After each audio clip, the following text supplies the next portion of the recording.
اور وہ مقصد یہ ہے جو سورۃ الملک کی آیت نمبر 2 میں اللہ نے ارشاد فرمایا کہ الذی خلق الموت والحیات لیبلوکم ایکم احسن عملا، کہ میں نے زندگی اور موت کو تخلیق کیا کہ میں دیکھوں کہ تم میں سے اچھے اعمال کون کرتا ہے۔ یہ جو ہماری ساری زندگی ہے،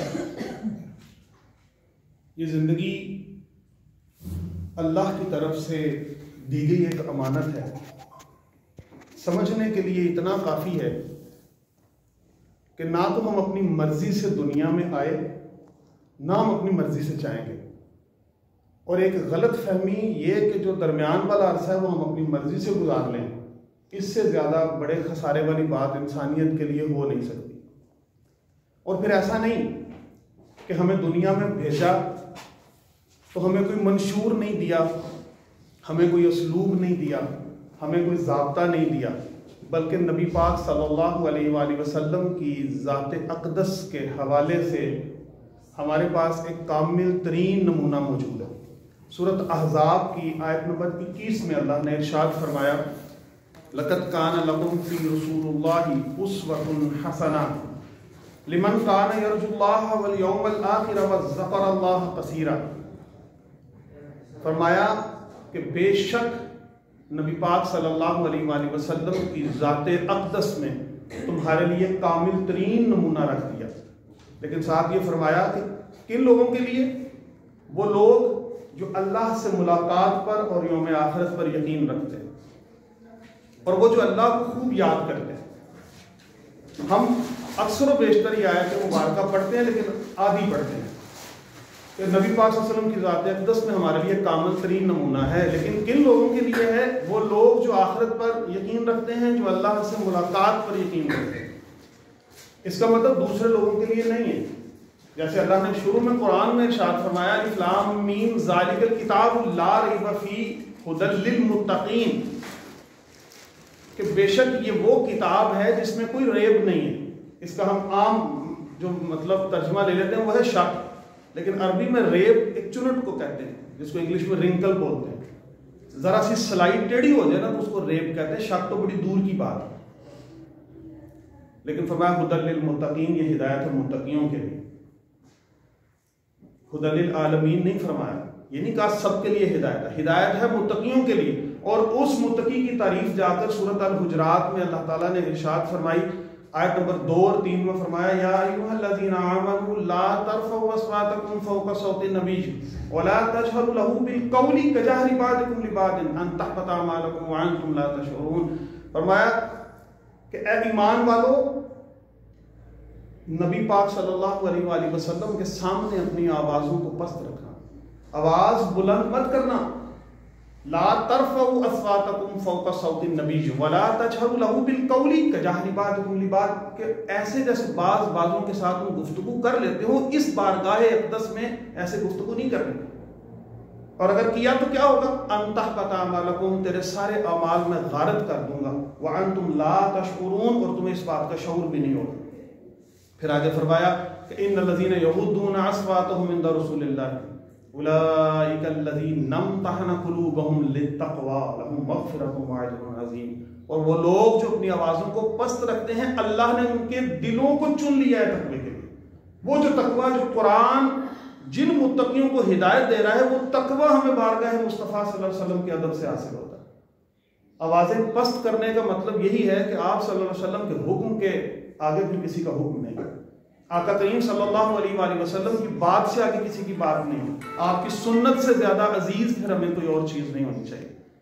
اور وہ لوگ جو اس پر کاربند رہتے ہیں، وہ لوگ جو اپنے آپ کو اس کے لیے وقف کر لیتے ہیں، اللہ ان کے دلوں کو تقوی کے لیے چنتا ہے، انہی کے لیے مغفرت ہے اور اجر عظیم ہے۔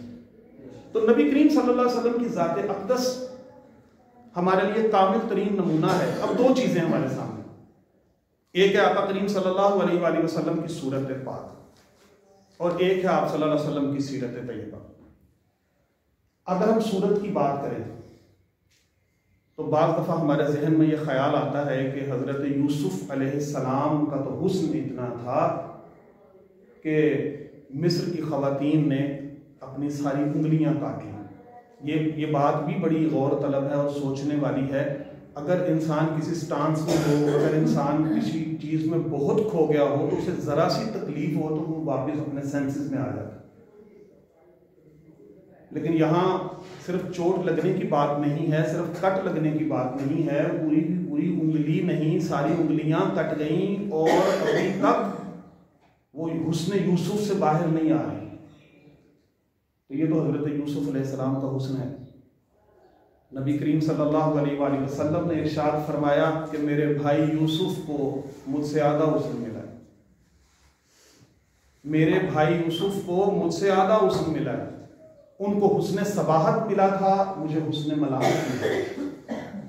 حسن دو طرح کا ہے، ایک حسن صباحت اور ایک ملاحت. ایک حسن وہ ہے کہ جس کو دیکھیں تو دیکھنے کی تاب نہ لا سکیں، نظر ٹک نہ سکے، اس کو حسن صباحت کہتے ہیں. ایک حسن ملاحت ہے کہ جب دیکھیں تو پھر نظر ہٹ نہ سکے. میرے آقا کریم صلی اللہ علیہ وآلہ وسلم کو اللہ پاک نے وہ حسن ملاحت عطا فرمایا، اور وہ بھی کئی ہزار پردوں میں فرمایا. کسی میں دیکھنے کی وہ تاب نہیں تھی کہ وہ حسن ممجد کو دیکھ سکتے. تو صورت ایسی کہ تمام انبیاء علیہ السلام اس پر فدا ہے. اور سیرت کی اگر ہم بات کریں تو سیرت کا ذرا غور کر کے دیکھیے گا، کافروں نے بھی انکار نہیں کیا. ذرا اعلان نبوت کو غور کیجئے. یہ کوئی عام سی بات ہے، یہ کوئی چھوٹی بات ہے کہ کہا جائے کہ اس وادی فران کے پیچھے سے، اس چوٹی کے پیچھے سے ایک لشکر تم پہ حملہ کرنے لگا، تم مان لو. اور ابو جہل، ابو لہب، عتبہ، شیبہ، عبداللہ ابن ابی جیسے رئیس المنافقین بھی وہاں موجود ہیں، اور وہ سارے یک زبان ہو کر کہتے ہیں یا رسول اللہ، ہم مانتے ہیں. یا رسول اللہ، رسول تو وہ نہیں مانتے تھے. ہاں ہم مانتے ہیں. کیوں مانتے ہیں؟ آپ نے اتنی بڑی بات کیسے تسلیم کر لی؟ اس لیے کہ آپ کی وہ 40 سالہ جو زندگی ہے وہ ہمارے سامنے ہے، اور ہم نے اس زبان اقدس سے کبھی مذاق میں بھی جھوٹ نہیں کی. مسئلہ ان کو نبی پاک صلی اللہ علیہ وسلم کی ذات اقدس سے نہیں تھا، تعلیمات سے بھی نہیں تھا. آپ کبھی ذرا تاریخ پڑھ کے دیکھیے، ان کو، ان یہود و نصارہ کو جو سب سے بڑا مسئلہ تھا نبی پاک صلی اللہ علیہ وسلم کی ذات اقدس سے، وہ یہ تھا کہ وہ یہ سمجھ رہے تھے کہ جو آخری نبی آخر الزمان جو تشریف لائیں گے وہ ہمارے بنی اسرائیل خاندان میں سے آئیں گے. وہ بنو ہاشم خاندان کو قبول نہیں کر رہے تھے. انہیں اعتراض تو کسی بات پر نہیں تھا. وہ سیرت کے قائل تھے، وہ کردار کے قائل تھے. جس رات نبی پاک صلی اللہ علیہ وسلم کے گھر مبارک کا محاصرہ کیا گیا، ہجرت کی رات، جب آپ صلی اللہ علیہ وآلہ وسلم نے حضرت علی کرم اللہ وجہ الکریم کو وہاں سلا کر تو وہاں سے آپ اللہ کی رضا کے مطابق چلے گئے، تو وہ جو لوگ تلواریں لے کر جان لینے کے در پہ تھے، انہیں کی امانتیں آپ صلی اللہ علیہ وسلم کے پاس پڑی ہیں. یہ انہیں پتا تھا کہ اگر کوئی امانت دار ہے تو وہ نبی پاک صلی اللہ علیہ وسلم. انہیں پتا تھا کہ اگر کوئی صادق ہے تو وہ آقا کریم صلی اللہ علیہ وسلم. ایک حفیظ طائب صاحب بڑے اچھے شاعر گزرے ہیں، تو وہ ان کے کلام میں سے ایک شعر ہے کہ خوش خصال و خوش خیال و خوش نظر خیر البشر، خوش نژاد و خوش نہاد و خوش نظر خیر البشر. تو میں وہ شعر ایک دفعہ میری نظر سے گزرا، تو خوش خصال، خصال کہتے ہیں خصلت والے کو، اچھی عادت. تو مجھے یہ لفظ بڑا عجیب سا لگا. بڑے اچھے نعت خواں گزرے، اللہ تعالیٰ ان کی مرکز انور پہ کروڑوں رحمتوں کا نزول کرے. 2006 میں ان کا انتقال ہوا تھا. ایک مشاعرے میں میری ان سے ملاقات بھی تھی. تو وہ جب خوش خصال کا لفظ جب آیا نا تو میرا ذہن ایک دم وہاں ٹک گیا کہ اچھی عادت. مجھے یوں لگا ایک جملہ ایسا عطا ہوا، آج میں اس اپنی برکت حاصل کرنے کے لیے وہ جملہ آپ کی نقل کرنا چاہوں گا کہ اچھی عادت کیا مطلب ہے. عادت ہوتی وہ اچھی ہے جو نبی پاک صلی اللہ علیہ وسلم کی ادا ہوتی ہے. جو آقا کریم صلی اللہ علیہ وسلم کی ادائے پاک ہوگی وہی تو اخلاق فاضلہ ہے، وہی تو سب سے بڑی بات. آج ہم سب سے زیادہ پیچھے کیوں ہیں؟ اس لیے پیچھے ہیں کہ ہم نے اپنے کردار کی اس طرح سے تزئین اور آرائش نہیں کی جس طرح سے ہمیں سنت نے بتایا، جس طرح ہمیں اللہ کے قرآن نے بتایا، آقا صلی اللہ علیہ وسلم کے فرمان نے بتایا. آج پوری دنیا میں غیر عرب میں عمرہ کرنے والوں میں ہمارا دوسرا نمبر آتا ہے، لیکن جب ایمانداری کی فہرست بنتی ہے تو ہم 164 نمبر آتا ہے. اس سے بڑا المیہ اور کیا ہو سکتا ہے؟ آج ہم یہود و نصارہ کی تقلید کرنے میں تو فخر محسوس کرتے ہیں اور سنت مطہرہ کو چھوڑ دیتے ہیں. تو یہ کردار جو ہے یہ بڑا ضروری ہے. یہ پروپیگنڈا اسلام کے خلاف ایک اور بھی چلا کہ جی یہ تو تلواروں کے زور سے پھیلایا گیا. نہیں، یہ تلوار کے زور سے نہیں پھیلا بلکہ یہ تو کردار کے زور سے پھیلا. نبی پاک صلی اللہ علیہ وسلم کے کردار مبارک کا ذرا آپ کبھی پڑھنا شروع کریں تو آپ یقین کریں یہ ایسا موضوع ہے، اس پہ بے شمار اشعار کہے گئے. وقت کے دامن میں اتنی گنجائش نہیں، میں صرف ٹو دی پوائنٹ بات کروں گا کہ نبی پاک صلی اللہ علیہ وسلم کی تو حیات مبارکہ کے ایک پہلو کا بھی ہم ساری زندگی احاطہ نہیں کر سکتے. اور یہ بڑی خوش آئند بات ہے کہ پورے ملک میں اس طرح کی سیرت کانفرنسز ہوئی، ناموس رسالت صلی اللہ علیہ وآلہ وسلم کے حوالے سے پروگرامز ہوئے. یہ بیٹری چارجز ہیں. اصل میں یہ میں آپ کو بتاؤں، ہم نبی پاک صلی اللہ علیہ وسلم کی شان اقدس کا کیا دفاع کر سکتے ہیں یا آپ صلی اللہ علیہ وسلم کی شان کو کیا بڑھا سکتے ہیں جس کو قرآن یہ کہے کہ ورفعنا لک ذکرک، ہم نے آپ کے لیے آپ کا ذکر بلند کر دیا. 70,000 ملائکہ صبح روزہ اقدس پر اتریں اور وہ سارا دن نبی پاک صلی اللہ علیہ وسلم پر درود و سلام پڑھیں. پھر اس کے بعد 70,000 ملائکہ شام کو اتریں، وہ اگلی صبح تک درود پاک پڑھیں، اور جو ایک مرتبہ ہو کر چلا جائے قیامت تک اس فرشتے کی باری نہیں آئے گی. تو اس پاک ذات کی شان اقدس کون گھٹا سکتا ہے؟ کوئی نہ فرانس، نہ ناروے، نہ ڈنمارک، نہ یورپ، کوئی ایسا ملک نہیں، کوئی ایسا اور مذہب نہیں، کوئی ایسا عقیدہ اور نہیں، کوئی ایسا شخص بدبخت انسان وہ پوری زندگی یہ ناکام کوششیں کرتا رہے گا میرے آقا کریم صلی اللہ علیہ وسلم کی ذات اقدس پر ایک ذرا سا قدغن بھی نہیں آ سکتا. لیکن یہ آزمائش ہم لوگوں کی ہے. اگر کوئی گستاخی کرتا ہے تو یہ ہماری آزمائش ہے. میں اس ضمن میں آپ کو بتاتا ہوں کہ قرآن پاک ہماری کس طرح سے رہنمائی کرتا ہے. کبھی ہم نے سوچا یہ گستاخی ہوتی کیوں ہے؟ دل تو تڑپتے ہیں، دل مچلتے ہیں، خون کے آنسو ہوتے ہیں. آپ یقین کریں دل اور جگر کٹ کے رہ جاتا ہے جب کبھی یہ بات سنتے ہیں کہ آج پھر کسی ملک نے یہ جسارت کی کہ وہ آقا کریم صلی اللہ علیہ وسلم کی شان اقدس میں گستاخی کر رہا ہے. لیکن کبھی ہم نے سوچا ایسا ہوتا کہ سڑکیں بند کرنے سے یا ہم جو ہے وہ اپنے آپ کو ہی نقصان پہنچانے سے تو احتجاج نہیں ریکارڈ کر سکتے. یہ وجہ کیا ہے؟ ہوتا کیوں ہے؟ اللہ تعالیٰ نے سورۃ التوبہ کی آیت نمبر 61 اور 62 میں ارشاد فرمایا. میں وہ آیت مبارکہ کی تلاوت کروں گا، پھر آپ کے سامنے اس کا ترجمہ رکھوں گا، آپ ذرا غور کیجئے گا. اللہ تعالیٰ قرآن میں کیا ارشاد فرماتے ہیں؟ فرمایا وَمِنْهُمُ الَّذِينَ يُؤْذُونَ النَّبِيَّ، اور وہ لوگ جو نبی پاک صلی اللہ علیہ وسلم کو تکلیف پہنچاتے ہیں، ایذا دیتے ہیں. اور کیا کہتے ہیں؟ وَيَقُولُونَ هُوَ أُذُنٌ، اور وہ کہتے ہیں کہ یہ تو نرے کان ہیں.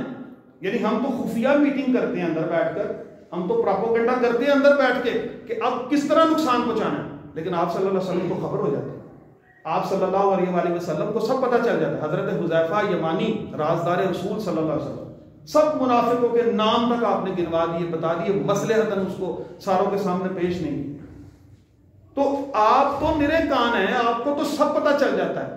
تو آگے فرمایا کل، آپ فرما دیجیے، اللہ فرماتے ہیں محبوب ان سے کہیں اذنوا خیر لکم یؤمن باللہ ویؤمن للمؤمنین ورحمۃ للذین آمنوا منکم. فرمایا اذنوا خیر لکم، ہاں کان ہوں میں لیکن تم لوگوں کی بہتری کے لیے، کیونکہ جب مجھے پتہ چل جاتا ہے تو تم سازشوں سے بعد آ جاتے ہو، تم گستاخی کرنے کی جسارت نہیں کرتے. میں کان ہوں، مجھے پتہ چل جاتا ہے سب اللہ کے حکم سے، اللہ کے فضل سے مجھے اطلاع مل جاتی ہے، اور وہ تمہارے حق میں بہتر ہے.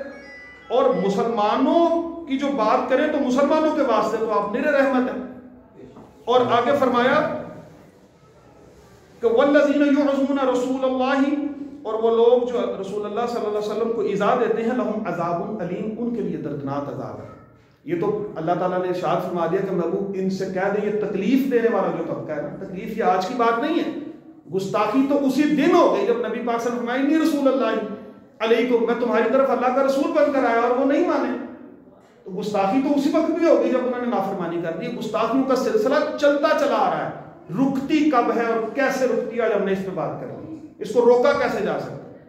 اللہ تعالیٰ نے آگے آیت میں ارشاد فرمایا یحلفون باللہ، یہ آپ لوگوں کے سامنے آ کے حلف دیتے ہیں، باللہ اللہ کی قسم اٹھاتے ہیں کہ نہیں ہم تو گستاخی نہیں کر رہے، ہم تو کوئی بے ادبی نہیں کر رہے. اور کیا کرتے ہیں؟ لکم لیردوکم، یہ تم لوگوں کو راضی کرنا چاہتے ہیں. یہ گستاخی سے کیسے منع ہوتے ہیں؟ جب ان کو مسلمانوں کا خوف ہوتا ہے. یہ گستاخ ہیں، گستاخیاں کرتے رہیں گے، انہوں نے باز نہیں آنا. لیکن یہ کیا کرتے ہیں؟ یہ آپ لوگوں کو راضی کرنے کے لیے پھر میری قسمیں کھاتے ہیں کہ نہیں نہیں نہیں ہم تو گستاخی نہیں کر رہے تھے. آگے فرمایا واللہ ورسولہ احق ان یرضوہ ان کانوا مؤمنین. اگر یہ مومنین ہے نا تو پھر اللہ اور اللہ کے رسول صلی اللہ علیہ وسلم کا زیادہ حق ہے کہ ان کو راضی کیا جائے. اللہ اور اللہ کے رسول کو راضی نہیں کرتے، یعنی جب کوئی ملک گستاخی نہ کر رہا ہو، اللہ اور اللہ کے رسول صلی اللہ علیہ وسلم کو راضی نہیں کر رہے، وہ مسلمانوں سے ڈر رہے ہیں.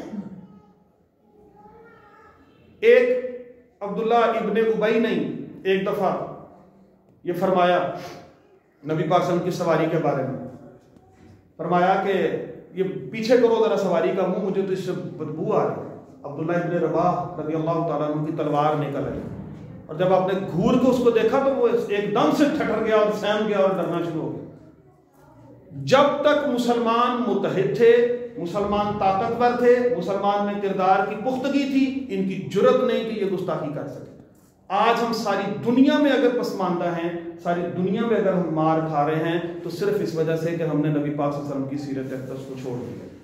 آج اگر مسلمان کا روب اور دبدبہ جو ایک مسلمان، نبی پاک صلی اللہ علیہ وسلم 40 غیر مسلموں پر 40 کافروں پر بھاری ہوتا ہے، آج ایک کافر آتا ہے اور پورے پورے مسلمانوں کے ملک کو آگے لگا لیتا ہے. اس طرح محض جلسے جلوس اور احتجاجوں سے ہماری بات نہیں بننے والی. اس طرح ہم ان لوگوں کو گستاخیوں سے نہیں روک سکتے. ہمیں نبی پاک صلی اللہ علیہ وسلم کی سیرت طیبہ پر اصل میں عمل کرنا ہوگا. وہ ایمان کی حرارت ہے جو 313 کو ہزاروں پر بھاری کر دیتی ہے. تعداد سے تو ہم کبھی لڑے نہیں. ہمیں تو کبھی پتہ چلتا ہے، ہم جب تاریخ، ہماری تو اتنی شاندار تاریخ ہے، 72 ہوں لاکھوں پہ بھاری، 313 ہزاروں پر وہ بھاری. تعداد سے تو مسلمان کبھی لڑا ہی نہیں. مسلمان تو جذبے سے لڑتا. حضرت قتادہ رضی اللہ تعالیٰ عنہ کی غزوہ میں تلوار ٹوٹ گئی، نبی پاک صلی اللہ علیہ وسلم نے آپ کو ایک درخت کی ٹہنی اتار کے دی. جب بعد میں حساب کتاب ہوئے، بیٹھے باتیں ہو رہی، تو فرمایا کہ میں نے تو تلوار سے اتنے جہنم حاصل نہیں کیے جتنے میں نے اس ٹہنی سے کی، اس شاخ سے جتنے مارے. وہ اصل میں بات کیا ہے؟ وہ اصل میں ایمان کی حرارت. تو اب دیکھیں سورۃ حجرات میں اللہ تعالیٰ نے کتنے واضح احکامات ہمارے لیے بتائے. فرمایا یا ایھا الذین آمنوا لا یسخر قوم من قوم عسیٰ ان یکونوا خیرا منھم. ایمان والوں کہ قوم کسی دوسری قوم کا مذاق نہ اڑائے، ہو سکتا ہے وہ تم سے بہتر ہو. ولا نساء من نساء عسیٰ ان یکن خیرا منھن. کوئی عورت کسی عورت کا مذاق نہ اڑائے، ہو سکتا ہے وہ اس سے بہتر ہو. ولا تلمزوا بانفسکم. کوئی کسی کو تانا مت دو. ولا تنابزوا بالالقاب. کسی کو برے ناموں سے یاد مت کرو، مت پکارو برے ناموں سے. بئس الاسم الفسوق بعد الایمان. اور یہ ایمان لانے کے بعد یہ برے نام رکھنا کتنی بری بات ہے. ومن لم یتب فاولئک هم الظالمون. اور جو کوئی بھی یہ کام کرتا ہے، توبہ نہیں کرتا، وہ ظالموں میں سے. پھر فرمایا یا ایھا الذین آمنوا اجتنبوا کثیرا من الظن ان بعض الظن اسم ولا تجسسوا ولا یغتب بعضکم بعضا. فرمایا اے ایمان والو، یہ گمان سے بچا کرو، بدگمانی سے بچا کرو، کیونکہ اکثر گمان گناہ ہوتے ہیں. اب دیکھیں ہم بات ہمارے گھروں کے مسائل کے ہیں.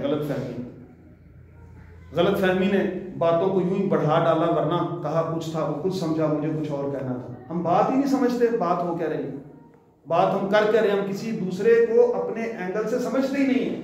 ہمارے گھروں کے مسائل، ہمارے دفاتر کے مسائل، ہمارے زندگی کے مسائل صرف اور صرف اس وجہ سے کہ ہم نے غور کر کے اپنے اوپر ان چیزوں کا اطلاق نہیں کیا جس سے واضح طور پہ اللہ نے ہمیں منع کیا. ہم ایک قوم کا دوسری قوم کا مذاق اڑاتے پھرتے ہیں، لطیفے بنائے ہوئے ہیں. مذاق ایک دوسرے کا، دوسرے کو بات بات پر تانے دینا، دوسروں کے برے برے نام رکھنا، اس کی حیت کے اعتبار سے، اس کی کسی ایک بری عادت کی وجہ سے اس کے نام رکھ لینا. قرآن میں اللہ منع فرما رہا ہے، اور یہ ہمارے اندر کامن چیزیں. میں نے صرف ان آیات کی تلاوت کر کے آپ کی توجہ اس طرف مبذول کرانا اس لیے چاہیے کہ ہم سب اس میں کہیں نہ کہیں کوتاہی کے مرتکب ہوتے ہیں. تو کوئی بدگمانی نہ کرے. ولا یغتب بعضکم بعضا. کوئی کسی دوسرے کی غیبت نہ کرے. ایحب احدکم ان یاکل لحم اخیہ میتا فکرہتموہ. تو تم سے کچھ پسند کرتا ہے کہ وہ مردہ بھائی کا گوشت کھائے؟ یقیناً تمہیں کراہتا ہے. واتقوا اللہ. اللہ سے ڈرو، ان اللہ تواب الرحیم. اور وہ توبہ قبول کرنے والا بڑا رحیم ہے. پھر ہم اپنی ذاتوں پر دیکھیں کیسے مان کرتے ہیں. ہم ہیں کیا؟ اللہ تعالیٰ نے سورۃ دہر میں کیا ارشاد فرمایا؟ انسان کو بار بار اس کی اوقات یاد دلائی. هل اتى على الانسان حين من الدهر لم يكن شيئا مذكورا. اے انسان، تو نے کبھی سوچا ہے، غور کیا کہ تو ایک وقت تجھ پہ ایسا بھی گزرا کہ تو کو قابل ذکر چیز ہی نہیں تھی؟ کیا تھا تو؟ یہ ایک جیمز جینز ایک رائٹر ہے اور وہ اسٹرانسٹ ہے، ماہر فلکیات ہے. تو وہ دنیا کے حوالے سے جو اس نے ریسرچ کی، میں بس اپنی بات کو سمیٹوں گا، دنیا کے حوالے سے جو اس نے ریسرچ کی تو اس نے کہا کہ وہ کہتا ہے there are millions of stars in the universe and some of the stars are so large that hundreds and thousands of Earth could be packed inside each and leave room to spare. And the total number of stars in the universe is probably like that, the total number of grains of sand on all the seashores of the world. And one star is millions miles away from his neighboring star and we are frightened that we are alone in the universe. وہ ہے تو Christian تھا، اس نے جو تحقیق کی، اس نے تحقیق کی تو اس نے کہا کہ دنیا میں لاکھوں کروڑوں اربوں ستارے ہیں، ایک ایک ستارہ اتنا بڑا ہے، ایک ایک ستارہ اتنا بڑا ہے کہ اس میں ہمارے جیسے لاکھوں کروڑوں زمینیں اس میں سما جاتی ہیں اور جگہ پھر بھی خالی بچتی ہے. اور ایک ستارہ دوسرے ستارے سے لاکھوں کروڑوں اربوں میل دور ہے. اور پوری دنیا میں ریت تعداد کتنی ہے؟ جتنی پوری دنیا کے ساحل سمندر پر ریت کے ذرے ہیں. وہ پوری کی پوری دنیا کو اللہ تعالیٰ نے اپنے ایک علامتی دستے قدرت میں تھام کے رکھا ہے. اس پوری دنیا کے کائنات کے یونیورس کے مقابلے میں ذرا ہم دیکھیں ہم ہیں کیا، ہماری حیثیت کیا ہے. اور اللہ تعالیٰ نے تو ہماری ذات ہماری پہچان کے لیے بنائی، ہمیں قبیلوں میں تقسیم کیا. یا ایھا الناس انا خلقناکم من ذکر و انثی وجعلناکم شعوبا لقبائل لتعارفوا ان اکرمکم عند اللہ اتقاکم. تمہیں تو قبائلوں میں ذاتوں میں تقسیم کیا، اس لیے نہیں کیا کہ تم فخر کرو، اس لیے نہیں کیا کہ اس پر مان کرتے پھرو. المال والبنون زینت الحیات الدنیا والباقیات الصالحات. اصل چیز تو باقی بچنے والی نیکی ہے. یہ مال پہ مان کرتا ہے بندہ، بیٹوں پہ مان کرتا ہے. آقا کریم صلی اللہ علیہ وسلم نے فرمایا، ترمذی شریف کی حدیث ہے، فرمایا کہ بندہ کہتا ہے میرا مال میرا مال میرا مال، حالانکہ مال صرف 3 قسم کا ہے. ایک وہ جو اس نے پہنا اور پرانا کر دیا، ایک وہ جو کھایا اور فنا کر دیا، اور تیسرا وہ جو اللہ کی راہ میں دے کے بچا لیا، باقی ہے کیا. لیکن کتنی دوڑ ہم ساری ان کاموں کے لیے لگاتے ہیں. نبی پاک صلی اللہ علیہ وسلم کی سیرت طیبہ پر جب تک ہم عمل نہیں کریں گے ایسے ہی رہے گا. ایک 2-3 سال پہلے کی بات ہے، اسلام آباد میں ایک آرٹس کونسل میں پروگرام تھا، وہ علامہ اقبال کے پوتے بھی آئے ہوئے تھے، 9 نومبر کا پروگرام تھا. وہاں بات یہ ہو رہی تھی کہ اقبال کی شاعری آج بھی زندہ ہے. تو مجھے بھی 4 منٹ کی گفتگو کا وہاں موقع ملا تھا. میں نے ان صرف اتنا آتے ہی کہا، میں نے کہا جی سارے ابھی تک مقررین یہ کہہ رہے ہیں کہ اقبال کی شاعری زندہ ہے، کبھی ہم نے غور کیا اقبال کی شاعری آج تک زندہ کیوں، یہ سدا بہار کیوں؟ اس لیے کہ وہ سارے مسائل آج بھی ہم نے موجود ہیں. جب تک ہم اس پر عمل نہیں کریں گے، دیکھیں نا دوائی کی اہمیت اس وقت تک بہت ہوتی ہے جب تک ہمیں شفا نہیں ہوتی. شفا کے بعد دوائی کو کون پوچھتا ہے؟ ڈاکٹر صاحب کہتے جائیں یہ 5 دن پوری کرنی ہے، دوسرے دن آرام ہے لوگ دوائی چھوڑ دیتے. وہ کتنی مرضی قیمتی ہو، میں اس کی پرواہ نہیں ہوتی. اقبال نے جو نفس چھیڑی ہے، اقبال نے جو قوم کے مسائل بتائے ہیں، وہ آج بھی ہم میں وہی تو موجود ہیں. ہم اپنی اصلاح کاری نہیں رہے. اقبال کی شاعری اس وقت تک پرانی نہیں ہو سکتی، اقبال کا فلسفہ اس وقت تک پرانا نہیں ہو سکتا جب ہم اپنی اصلاح نہیں کرتے. تو یہ سارا کچھ ہمارے پاس موجود ہے. اللہ تبارک و تعالیٰ کی کروڑہا رحمتوں کا نزول ہر وقت انسان کے دل پر دستک دیتا ہے، لیکن ہم ہیں کہ ہم سوئے ہوتے ہیں. آپ دیکھیں نا، ابھی کمرے میں خاموشی، اگر کوئی ذرا سا بھی دروازے کو ناک کرے گا تو ہمیں آواز آئے گی. لیکن اگر یہاں اونچی آواز میں اگر کوئی لاؤڈ سپیکر لگا ہوا ہے بہت اونچی آواز میں، تو ہمیں کئی تیز دستکیں بھی سنائی نہیں دیتی. ہمارے دل میں بھی ایسا ہی شور ہے. ہمیں وہ دستک سنائی نہیں دیتی جو ہدایت کی دستک ہے. ہمیں وہ اندازہ نہیں ہوتا کہ ہمیں قدرت بار بار اس یو ٹرن کی طرف بلا رہی ہے. ہم نے تو ہر بات پہ مذاق کرنا سیکھ لیا. سب سے بہترین یو ٹرن ہی یہ ہے کہ انسان گناہ کے رستے پر چلتا چلتا یو ٹرن لے اور توبہ کر کے واپس آ جائے انسان. اور سب سے بڑا رزق، ہم کاروبار میں دیکھیں پیسہ لگاتے ہوئے 1000 مرتبہ سوچتے ہیں، 1000 مرتبہ غور و فکر کرتے ہیں، لوگوں سے مشورے کرتے ہیں، یار یہ انویسٹمنٹ کرنی چاہیے نہیں کرنی چاہیے، یہ پلاٹ لینا چاہیے نہیں لینا چاہیے، یہ فلاں کام کرنا چاہیے کہ نہیں کرنا چاہیے. سب سے بڑا رزق یہ ہے کہ انسان بغیر توبہ کیے ہوئے سو جائے. وہ توبہ ہی نہ کرے اور یوں ہی چلتا رہے. اور توبہ کے لیے کسی خاص الفاظی کی ضرورت نہیں، کسی تعلیم کی ضرورت نہیں، کسی حسب نسب کی کسی جگہ کی ضرورت نہیں. آپ نے صرف دل میں بیٹھے بیٹھے یہ خیال کرنا ہے کہ ہم نے توبہ کرنی ہے اللہ سے، اور اللہ تعالیٰ وہیں بیٹھے بیٹھے اتنا رحیم و کریم ہے. وہ تو کہتا ہے بندے تو ایک دفعہ مجھے پکار تو سے، اجیب دعوت الداعی اذا دعانی فلیستجیبوا لی، جب وہ مجھے پکارنے والا کہ مجھے پکارتا ہے میں اس کی پکار سنتا ہوں. ہم کہاں بھٹکتے ہوئے پھر رہے ہیں؟ ہم جب تک سیرت طیبہ کو عملی طور پر نہیں پکڑیں گے، اپنے اوپر اطلاق نہیں کریں گے، اس وقت تک کہیں کوئی قابل فکر، قابل نظر، قابل ذکر بہتری ہماری ذات میں نہیں آنے والی. اور یہ گستاخ اسی طرح سے نبی پاک صلی اللہ علیہ وسلم کی گستاخیاں کرتے رہے. ان کو روکنے کا ایک ہی طریقہ ہے، مسلمان مضبوط ہو جائیں، مسلمان متحد ہو جائیں. وَاعْتَصِمُوا بِحَبْلِ اللَّهِ جَمِيعًا وَلَا تَفَرَّقُوا پر عمل کرنا شروع کر دیں. آپس کے فروئی اختلافات کو مل بیٹھ کے اصلاح کریں. ہم آج اب دیکھیں، ہمیں دیکھ کر کوئی کون ہے جو ہمیں دیکھ کر مسلمان ہو سکتا ہے؟ آج ہم اپنے آپ کو بڑا اسٹینڈرڈائز کرتے ہیں، آج ہم بڑا ماڈرن اپنے آپ کو سمجھتے ہیں، آج ہم اپنی جو ہے وہ بڑی رکھ رکھاؤ رکھتے ہیں. تو سب سے بہترین طریقہ تو نبی پاک صلی اللہ علیہ وسلم کی سنت کا طریقہ. آج ہمارے میں بیٹھے بیٹھے کھانا کھاتے کھاتے کوئی ہاتھوں سے کھانا شروع کر دے گا، چاول وغیرہ پکڑے گا تو ہم ایک نظر اس کو دیکھتے ہیں، یار پتہ نہیں پیٹو کہاں سے آ گیا. کبھی غور تو کر کے دیکھو، جو 2 چمچ لے کے، فورک لے کے اور اسپون لے کے بڑے مزے سے کھا رہا ہے. یا جتنی بیماریاں ہیں، آپ اب میرے سے بہتر جانتے ہیں، ڈاکٹر صاحب بیٹھے ہیں، آپ سب ماشاءاللہ اس شعبے سے تعلق رکھتے ہیں. ہماری جتنی بیماریاں ہیں وہ سب بات احتیاطی ہیں. ہم لوگ اگر سنت کے مطابق کریں، آپ یقین کریں، ایک طبیب آئے مدینہ پاک میں نبی پاک صلی اللہ علیہ وسلم کے پاس، اور انہوں نے کہا کہ میں یہاں خدمات دینا چاہتا ہوں. آپ صلی اللہ علیہ وسلم نے ان کو رہنے کی اجازت فرما دی. تو تقریباً 2 ماہ کے بعد نا وہ نبی پاک کے پاس آئے، کہنے لگے آپ صلی اللہ علیہ وسلم مجھے اجازت دیجیے، یہاں میرا کوئی کام نہیں ہے، کوئی بیماری نہیں ہے، کوئی ایسی بات ہی نہیں، میں یہاں کیا کروں. تو ویسے مجھے بتائیں یہ کرتے کیا ہیں؟ تو میں نے ان کو 2 باتوں کی نصیحت کی ہے. ایک یہ کہ جب تک صحیح بھوک نہ لگے تب تک نہ کھائیں، اور جب تھوڑی سی بھوک باقی بچ جائے تو ہاتھ کھینچ لیں. بس یہ 2 باتیں میں ان کو بتائی ہیں، اس پر عمل کرتے ہیں تو بیمار نہیں ہوتے. آج ہماری جسمانی بیماریاں بھی ہیں، روحانی بیماریاں بھی ہیں. آپ دیکھ رہے ہیں انسان ہے کیا؟ کرونا وائرس، ایک نظر نہ آنے والی چیز، ایک microscopic element, I don't know کہ وہ کتنا ہے، کیا ہے، وہ کہاں ہے، اور پوری دنیا کو دگنی کا ناچ نچا رہا ہے. اللہ کی ذات بڑی بے نیاز ذات ہے. میں نے 2005 کا زلزلہ دیکھا، آپ سب نے دیکھا ہوگا. میں اس وقت پولیس میں جاب کرتا تھا، میں نے وہ منظر اپنی آنکھوں سے دیکھا. وہاں اس میں ایک جو ہے آپریشن میں بھی شامل رہے. تو آپ یقین کریں، اللہ کے لیے کوئی مشکل ہے ذرا سی وہ زمین ہلائے اور ہم سب کے منہ سے توبہ نکلنا شروع ہو جائے، سب کے منہ سے اللہ کا نام نکلنا شروع ہو جائے. آج ہم کہتے ہیں گورنمنٹ ٹھیک ہو جائے، گورنمنٹ ٹھیک ہو جائے تو چوک چوک میں پھانسیاں ہو رہی ہیں.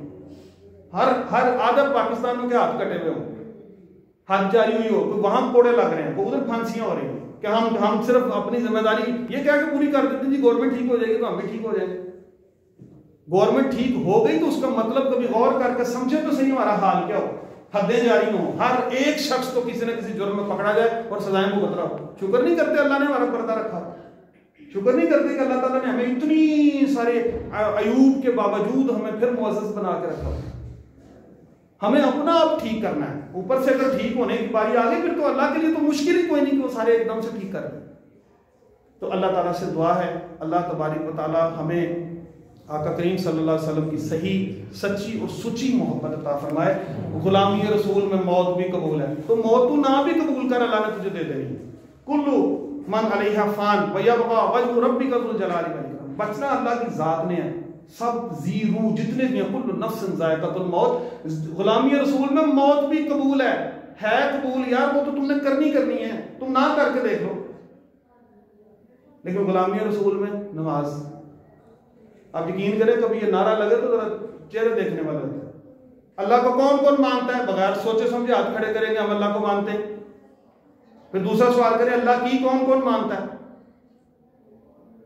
تو اسی سوال پہ ہمارا سارا جتنا بھی وہ دین ہے، جتنی دین سے محبت ہے، جتنی قربانی ہے، وہ ساری باہر آ جاتی ہے. اللہ کو مانتے ہیں، اللہ کی نہیں مانتے. اور یہ کور کی کا فرق ہی ہمیں مسلمان سے مومن بناتا ہے، مومن سے اللہ کا دوست بناتا ہے، اللہ کے قریب کر دیتا ہے. اور جو قربت ہے اللہ کی، اس سے بڑا بھی کوئی اعزاز ہو سکتا ہے، اس سے بڑی بھی کوئی دولت ہو سکتی ہے. تو ہمیں چاہیے کہ ہم عملی طور پر اپنا بھی خیال رکھیں، اپنی اولادوں کو بھی دین اسلام سکھائیں. اب یقین کریں زندگی ہے ہی بے ثبات ہے، اس بارے میں آپ کو کیا بتاؤں، یہ ساروں کو پتہ ہے. لیکن یہ کہ 3 چیزیں مرنے کے بعد بھی نبی پاک صلی اللہ علیہ وسلم نے فرمایا کہ وہ بندے کو فائدہ دیتی ہیں. ایک صدقہ جاریہ ہے، ایک علم نافع ہے جو آپ علم کسی کو دے دیتے ہیں, ایک نیک اولاد ہے جو بندے کے بعد میں اس کی مغفرت کی دعا کرتی رہتی ہے. آج ہم دیکھیں, میں اکثر کئی جنازوں میں دیکھتا ہوں, آپ یقین کریں بیٹوں کو جنازے نہیں پڑھنے آ رہے, کون سکھائے گا ان کو؟ ہم ڈاکٹر بنا دیتے ہیں, انجینئر بنا دیتے ہیں, انہیں ہم بڑے بڑے عہدوں پہ فائز تو کر دیتے ہیں, لیکن ہم خود نہیں دین کی تعلیم حاصل کرتے, اپنی اولاد کو دین کی تعلیم کی طرف راغب نہیں کر رہے. آج ہمارے مدرسوں کا حال یہ ہے کہ جو کہیں بیچارہ اسکول میں کامیاب نہیں ہوتا, کہیں کسی کام پہ کسی مکینک کے پاس کامیاب نہیں ہوتا, ہم کہتے ہیں یار اس کو بھیجو نا مسجد میں ذرا دین کی خدمت کرے, یہ ذرا قرآن حفظ کر لے, تو اس کے بعد وہ بیچارہ 12 تقریروں والی ایک کتاب پکڑے گا اور پورے سال کے جمعے پڑھا دے گا. تو ہم کہاں سے تربیت حاصل کریں گے؟ ہم کہاں سے سیکھیں گے؟ ہم باتیں بھی مولویوں کو کرتے ہیں اور ان کے بغیر گزارا بھی نہیں ہوتا, ان کے بغیر ہمیں غسل کے فرائض بھی نہیں آتے, مردے کو نہلائیں بھی یہی, کفن بھی یہی دیں, جنازے بھی یہی پڑھائیں. کیا مولوی والی تو ٹرم ہی اسلام میں کوئی نہیں. ہر بندے کو اتنا علم ہونا چاہیے کہ وہ تمام بیسک چیزوں کو, بیسک کام خود کرے. اس لیے اپنی اولادوں کی تربیت اس نہج پر کریں. اور آپ یقین کریں بڑے ہی مقدس پیشے سے تعلق رکھتے ہیں. ایک انسان کی زندگی بچانا پوری انسانیت کی زندگی بچانا ہے, اور آپ جس حوالے سے جس سیٹ پر بھی یہ کام کر رہے ہیں, اب یقین کریں آپ کو سلوٹ ہے. میں ڈاکٹر صاحب سے تو میری بات چیت ہوتی رہتی ہے, اخباروں میں کالم بھی لکھتا ہوں, تو میں نے کرونا پہ بہت سارے کالم لکھے. ڈاکٹر صاحب کا ایک انٹرویو میں نے مجھے یاد ہے کیا تھا, آپ لوگ فرنٹ لائن پہ, اور یہ کوئی چھوٹی خدمت نہیں ہے, انسانیت کی خدمت بڑی اعلیٰ خدمت ہے. وہ الطاف حسین علی نے مسدس علی میں کہا تھا کہ یہ پہلا سبق ہے کتاب خدا کا, کہ ساری مخلوق کا کنبہ خدا کا, وہی دوست ہے خالق دوست سرا کا, خلائق سے ہے جس کو رشتہ ولا کا. وہ جو لوگوں کے ساتھ حسن سلوک کرتا ہے نا, وہیں سے وہ اللہ کا راستہ پا لیتا ہے. یہ اللہ کے طرف جانے والے بڑے راستے ہیں, اور یقین کریں ہر بندے کے بیچ میں سے ایک راستہ ہو کے نکلتا ہے. اگر ہم انسانیت کو صحیح دل سے خدمت کریں تو اس جیسا آپ یقین کریں, وہ کہتا ہے کہ یہی ہے عبادت, یہی دین و ایمان کے کام آئے دنیا میں انسان کے انسان. تو میں سلام پیش کرتا ہوں آپ سب کو, محکمہ ہیلتھ کے تمام افسران کو, گورنمنٹ کو, دامے درمے قدمے سکھنے جنہوں نے بھی اس کانفرنس کو منعقد کیا. آپ کا ماشاءاللہ پورا ایک ہفتہ مجھے پتہ چلا چلتا رہا ہے, تو بڑی اچھی بات ہے. یہ مثال, اس ذکر کی مثال ہے خوشبو کی طرح. آپ لگائیں گے آپ سے بھی خوشبو آئے گی, آپ نہ خوشبو لگائیں, خوشبو کو کوئی فرق نہیں پڑتا. وہ ذکر جاری رہنا ہے, وہ ہمیشہ رہے گا. وہ آپ صلی اللہ علیہ وسلم تو وجہ تخلیق کائنات ہے, ہم تو اپنے لیے ہم برکت حاصل کرتے ہیں جب ہم نبی صلی اللہ علیہ وسلم کا ذکر کرتے ہیں. تو میری دعا ہے اللہ تعالیٰ ہم سب کو عمل کی توفیق عطا فرمائے, اللہ تعالیٰ ہم سب کو ہر طرح سے خیر و عافیت میں رکھے, اللہ تعالیٰ اس ملک پاکستان کو سلامتی عطا فرمائے, اندرونی بیرونی سازشوں سے نجات عطا فرمائے, اور مسلم امہ کو اتحاد اور یگانگت کی ہم آہنگی کی دولت عطا فرمائے. ہر طرح کے یزیدی, طاغوتی اور جو فرعونی طاقتیں ہیں جو کسی نہ کسی طریقے سے مسلمانوں کے خلاف ہیں, اللہ تعالیٰ ان کو نصب و نابود فرمائے, عالم اسلام کی خیر فرمائے, اسلام کا بول بالا فرمائے, کفر کا منہ کالا فرمائے. وآخر دعوانا الحمدللہ رب العالمین. بہت بہت شکریہ.